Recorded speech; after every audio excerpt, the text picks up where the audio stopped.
where do you get your gold from? I get my gold from the casting company. When I cast it, I just pay the bill. So they make me the casting. Or I get it from BullionTradingLLC.com is a friend of mine. It's Kahan. Or Isaac is his name. Isaac Kahan, or I don't know his last. I think his last name is Kahan. His pops was in the business for a long time. He's down in the basement, and he's down in the basement. You know why? Because can't keep all that metal upstairs. Go right through the floor. Oh, no way. Is that heavy? Yeah. Mad silver, mad gold in a safe. Go down there, and he knows what it is. You know what I'm saying? Again, he knows who's playing around, who's not. You know, I pick up my kilos, and I cast them, and I do my thing. What's the cheapest way to buy gold? Like, is it people that bring it into your shop, and then you're able to melt it down, and you're able to buy it, like, even under market price for gold because you isolate the actual gold from, like, a 14-karat composite? Absolutely. You buy 10% under. What about those commercials that you see, like, we buy gold? That was a great business. Those people on an island right now. So I've wanted to buy, like, a gold chain for a long time. Not like anything fancy, but just something like a gold chain. I think I'm more of a gold guy than a silver guy, and I think it'd be fun. The problem is I'll go to a jewelry store, and I was just in Japan, and I was looking at gold necklaces in Japan, and I can't really tell the difference between, you know, a necklace here and a necklace there. And I don't know, like, how much of a premium I should be paying. Like, what would be the best way to just buy, like, a cheap, standard gold necklace? Let's break down the secret for the educated crowd watching this. Okay, gold is how much per ounce? 35. Or how much is how many grams in an ounce?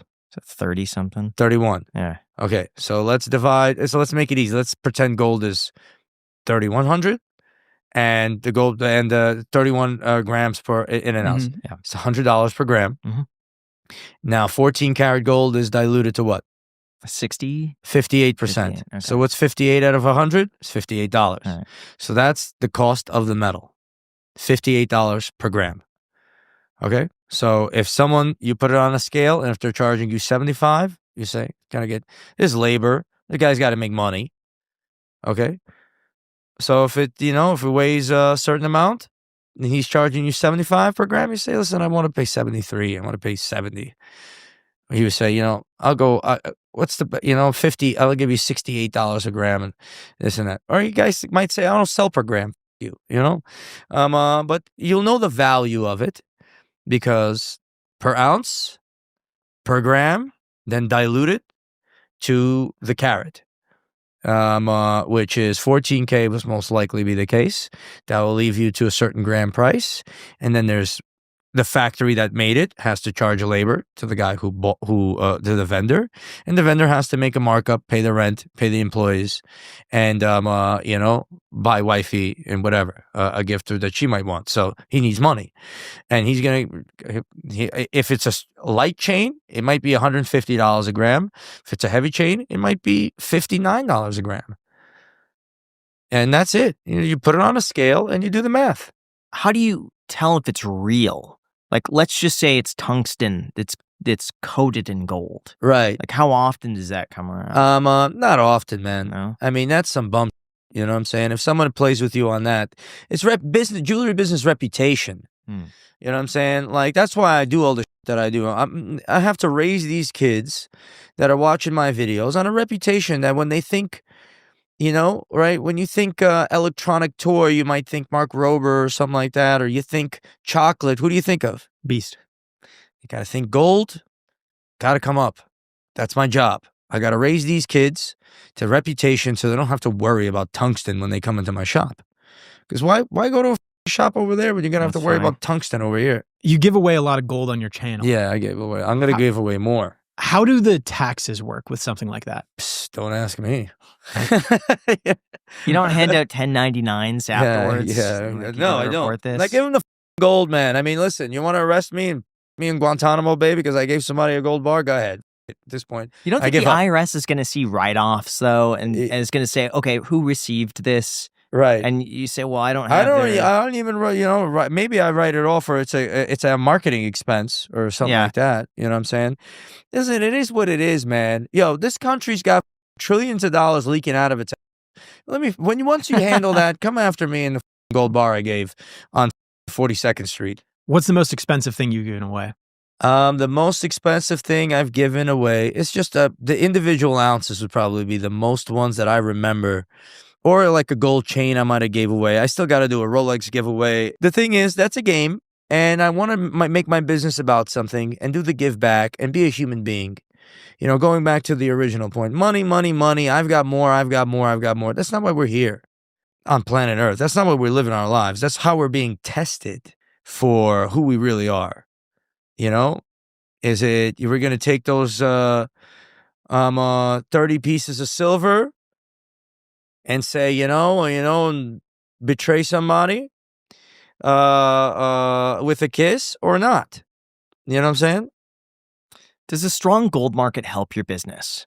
Like the higher the price is? I think it might change the business and it might help the business. Well, it proves me right. I have said all this shit about gold because I wanted people to buy in. Now I'm going to tell them, well, listen, you could have bought Bitcoin at a cent. You could have bought this. But just buying a gold chain and wearing it and increasing your money is an amazing thing. You bought it, and now you melt it, and you get your money back. So I did that to establish myself as a person who told you the future and the past. And that's that. Now that the gold price is what it is, and if it goes any higher, then gold is going to be an extremely luxury product. It used to be $14 a gram. Now it's $140. That's two different numbers, my friend. You know what I'm saying? It's like a Ferrari is $150,000. Now it's $1.5 million. You bought a Ferrari in 2004, and now that same Ferrari is, $1.4 million rather than $140,000. It's two different price ranges. It went from supercar to hypercar, and that's what gold is doing. And then it could be like I tell people, and I tell a lot of people that how was gold working back in the day? You remember Cortez, he came over across, one of the first few people to come over from Spain, across the Atlantic, lands, a whole new civilization is there. Different people, whole alien language, alien people, never heard from, never seen, the most exotic you ever seen. And what the he say? He gets Montezuma and he's like, fill the room with gold and I'll let you go. You don't give a shit about the civilization. Imagine you go to an alien planet right now that you've never seen. It's the equivalent. A whole new civilization, and you're coming over there and you're asking, where's the gold? It's kind of crazy. But he didn't give a shit about the alien civilization and their culture and their technology and nothing. He just wanted to go back to France, get the gold for the people that finance the shit, buy his villa, and sit back and relax. And that's how gold used to be. It used to be everything. But it's not anymore.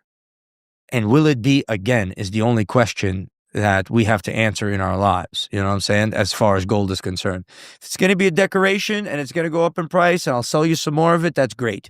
It's a beautiful yellow shiny metal, fantastic. You know what I'm saying? You can hold it in your hands and you could scrap it and you could do this, that's all great. But will it be the accounting system for the world of who has and who does not have is a very interesting question, because gold is about trust. Okay? Can you trust the federal government?